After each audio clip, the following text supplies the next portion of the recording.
გამარჯობათ მეგობრებო, გავაგრძელოთ ქოცების ორმაგსთან და საუბარი.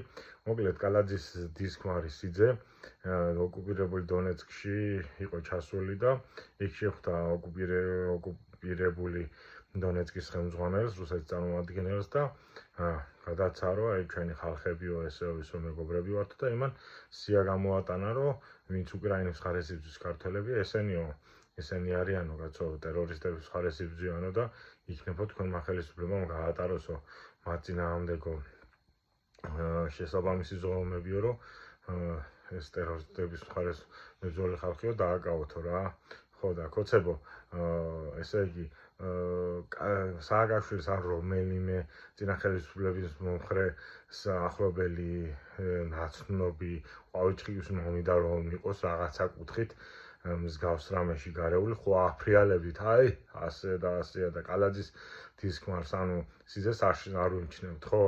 აი ისა რა ქვია, მიშა იმის რუსულ ჯარში რომ იყო და რუსული სამხედრო ფორმა ეცვა, ეს ქვეყნის დაქცევა და მისი კომპრომატირება იყო, მაგრამ ბიძინა რომ გაზპრომის მეწილია და დღემდე ფლობს არაოფიციალურად იქ წილებს, ეს არაფერი კაცო, ეს მოსულა.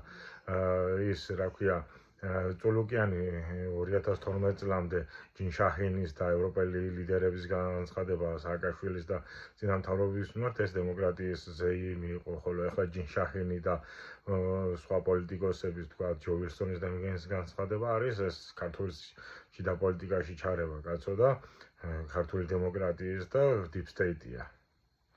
ხო ესეა, ხო, ქოცება. ხო, კიდე თუ ყველა პრემიერ-მინისტრს იჭერთ ან ყველა პრემიერ-მინისტრი ვინც თქვენგან წავიდა მოღალატეა ხელისუფლება როგორ გამოდის ქართული ოცნების ხელისუფლება კარგი და მაგარი თუ სანამ ხელისუფლებაში იყო და პრემიერი იყო მანამდე მაგარი იყო და წავიდა და ეგრევე გახდა ისა, ხო?